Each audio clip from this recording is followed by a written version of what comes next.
Sebuah eksperimen menarik yang dilakukan pada tahun 1913 oleh Maximilien Ringelmann, yakni seorang insinyur asal Prancis, menemukan bahwa semakin besar kelompoknya, semakin kecil kontribusi tiap individunya.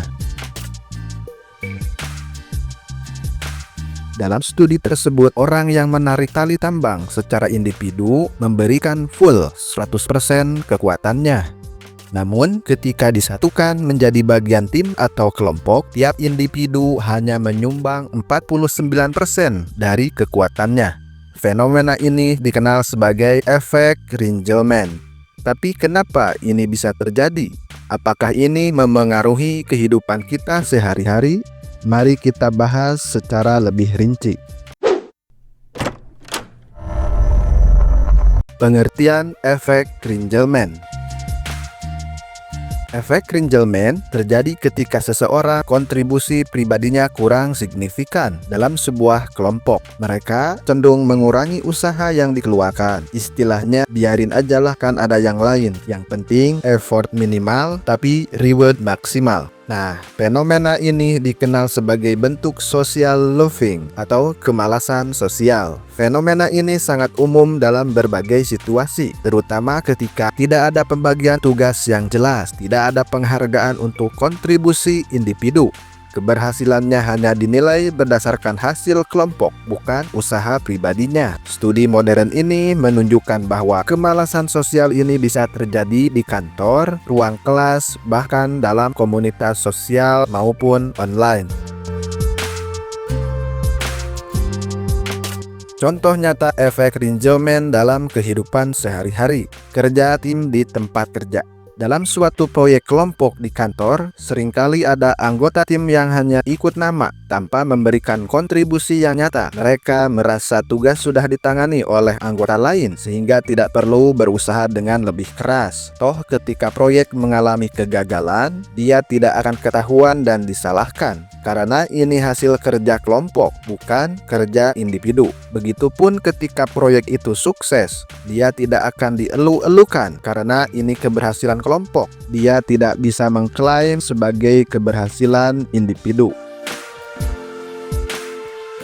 Ketika diskusi kelompok di sekolah, saat siswa diminta menyelesaikan tugas secara kelompok, beberapa siswa cenderung fasih dan hanya bergantung pada teman yang lebih aktif. Mereka berpikir, tugas ini pasti selesai meski saya tidak berkontribusi. Saya akan berakting sok sibuk di saat ada guru yang mencermati.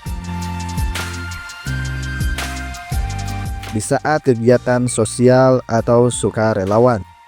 Dalam suatu organisasi atau kegiatan sukarelawan, beberapa anggota hanya hadir tanpa benar-benar membantu. Mereka merasa peran tidak penting karena ada banyak orang lain yang lebih aktif. Contoh, di saat ada rumah warga yang kebakaran, beberapa orang sibuk mengambil air, sementara beberapa orang lain hanya sibuk memerhatikan kobaran api dan hanya melihat orang yang sedang berusaha memadamkan api. Ciri-ciri orang yang terkena efek Ringelmann. Kurang inisiatif, hanya mengandalkan orang lain, tidak menawarkan ide atau bantuan tanpa diminta. Sebagai contoh, di tempat kerja, tidak memberikan ide dalam rapat. Dalam sebuah rapat kelompok atau tim, kadangkala ada karyawan yang hanya diam dan menunggu arahan dari atasan atau rekan kerja yang lain. Padahal rapat tersebut bertujuan untuk mencari solusi bersama. Mereka berpikir ide orang lain pasti lebih bagus, jadi nggak perlu saya kasih masukan. Dampaknya adalah orang ini terlihat pasif dan kurang peduli dengan kemajuan tim, meskipun sebenarnya mereka punya ide yang berpotensi membantu dan bahkan idenya sangat brilian. Contoh lainnya ketika berada di lingkungan rumah, tidak membantu tanpa diminta. Seorang anggota keluarga, misalnya seorang anak, sering tidak membantu pekerjaan rumah seperti mencuci piring atau menyapu tanpa diminta langsung oleh orang tua. Mereka hanya melakukan tugas jika diberitahu atau diperintah, tapi tidak pernah inisiatif mengambil tanggung jawab. Selebihnya sang anak hanya sibuk dengan HP kesayangannya. Dampaknya adalah beban kerja rumah tangga jadi tidak merata dan anggota keluarga lain mungkin merasa kurang dihargai karena kurangnya inisiatif. Kurangnya rasa tanggung jawab, merasa tidak apa-apa jika kontribusinya kecil, karena menganggap hasil akhir tetap akan baik. Sebagai contoh, di tempat kerja, datang terlambat ke kantor atau rapat. Seorang karyawan yang sering datang terlambat dengan sebagai alasan, bahkan tanpa meminta maaf. Mereka berpikir, gak masalah kalau saya telat, toh rapat tetap berjalan. Saya akan menunggu acara inti saja, biar bisa langsung pulang dengan secepat mungkin. Maka dampaknya adalah, ini menunjukkan kurangnya komitmen terhadap waktu dan bisa mengganggu produktivitas tim, membuat rekan kerja merasa kesal, dan akan menjadi pergunjingan ketika orang itu tidak ada. Contoh pada lingkungan sosial, tidak menepati janji. Orang yang setuju untuk membantu dalam acara sosial, seperti menjaga stand bazar atau memimpin sesi diskusi, tetapi tiba-tiba membatalkan tanpa pemberitahuan atau alasan yang masuk akal. Mereka berpikir, toh pasti ada yang akan menggantikan posisi saya. Dampaknya adalah panitia atau anggota lain harus segera mencari pengganti, yang menyebabkan stres dan panik, serta gangguan dalam pelaksanaan acara. Kurangnya rasa tanggung jawab seringkali berasal dari pemikiran bahwa tindakan atau ketiadaan tindakan mereka tidak memiliki konsekuensi yang besar. Padahal ini bisa merusak hubungan dan menciptakan beban tambahan bagi orang lain, dan akan mempengaruhi kepercayaan orang lain.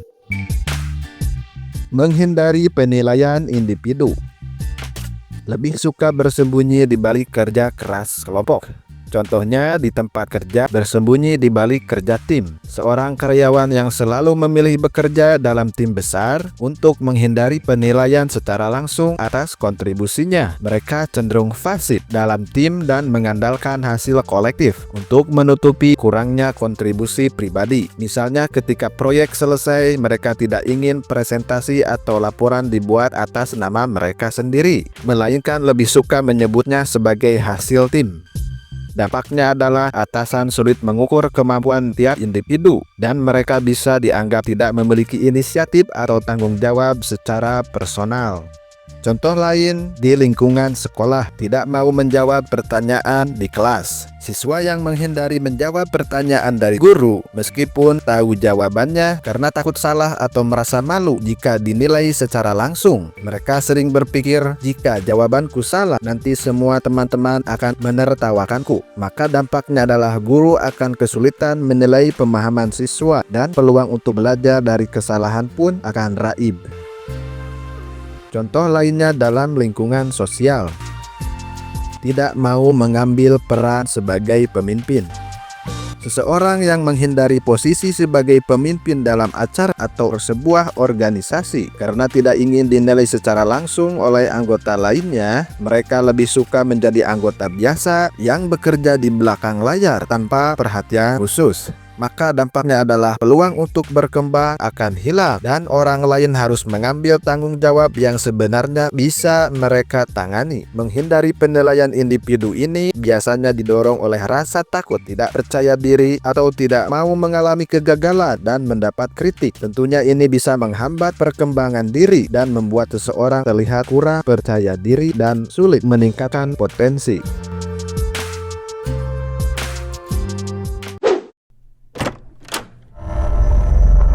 Penyebab efek Ringelmann.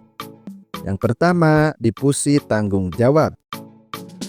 Ketika seseorang berada dalam kelompok, tanggung jawab untuk menyelesaikan tugas tersebar di antara semua anggota. Akibatnya individu merasa bahwa kontribusinya tidak sepenting dalam konteks kerja secara individu. Mereka berpikir, toh ada orang lain yang akan melakukannya.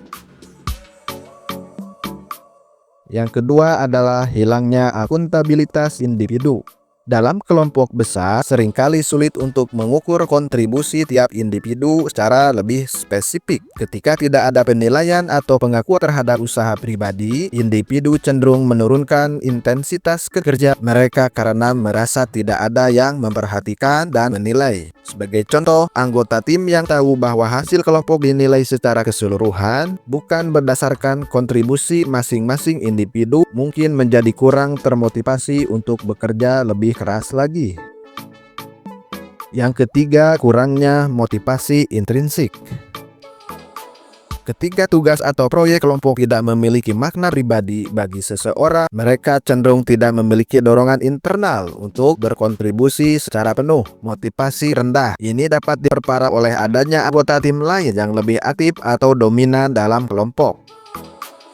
Yang keempat, ketergantungan pada anggota yang lebih kompeten. Adanya anggota kelompok yang dianggap lebih cakap atau lebih ahli dapat menyebabkan individu lain bergantung secara berlebihan pada mereka. Hal ini akan menciptakan situasi di mana beberapa anggota tidak merasa perlu mengerahkan usaha yang maksimal karena yakin ada orang lain yang akan mengisi kekurangan mereka. Yang kelima, persepsi tidak signifikan. Individu merasa bahwa kontribusi mereka tidak akan berdampak besar pada hasil akhir, terutama jika tugas kelompok melibatkan banyak orang. Ini akan menimbulkan pemikiran seperti apapun yang saya lakukan hasilnya tidak akan jauh berbeda. Sebagai contoh, dalam aktivitas seperti donasi bersama, beberapa orang mungkin menyumbang lebih sedikit karena berpikir bahwa jumlah kecil dari mereka tidak akan berdampak besar dan tidak terlalu berpengaruh. Padahal sesuai dengan istilah yang kita kenal bahwa sedikit-sedikit lama-lama akan menjadi bukit, kerikil demi kerikil lama-lama akan menjadi gunung juga. Tips agar terhindar dari efek Ringelmann. Yang pertama, tetapkan tugas yang spesifik untuk setiap orang.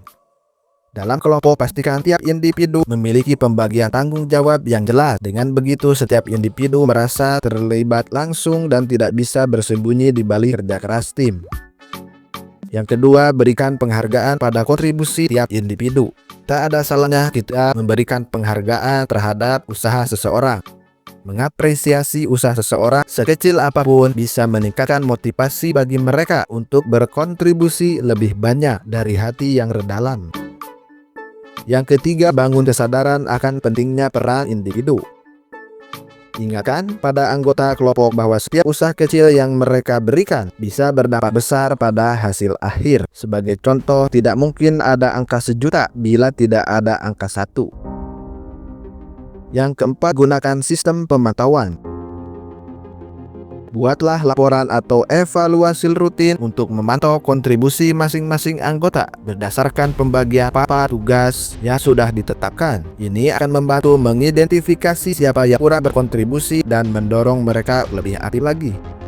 Kesimpulannya adalah efek Ringelmann adalah fenomena sosial yang membuat seseorang menjadi kurang produktif saat bekerja dalam kelompok besar. Ini bisa terjadi di mana saja, dari mulai ruangan kelas hingga tempat kerja dan lingkungan sosial. Dengan memahami ciri-cirinya dan menerapkan langkah-langkah untuk mengatasinya, kita bisa mencegah efek negatif ini memengaruhi kehidupan kita. Jadi mulai sekarang mari jadi individu yang aktif berkontribusi dalam kelompok, karena setiap usaha kita memiliki dampak yang besar. Tuhan tidaklah buta, pasti Tuhan akan mengutus malaikat untuk mencatat setiap amalan dan kontribusi yang kita lakukan. Pertanyaannya adalah, apakah kamu pernah merasakan situasi seperti ini? Bagikan pengalamanmu pada kolom komentar, dan jangan lupa like video ini serta subscribe channel ini agar semakin berkembang dan bisa menghadirkan pembahasan yang menarik lainnya. Ingat, produktivitas dimulai dari kesadaran diri.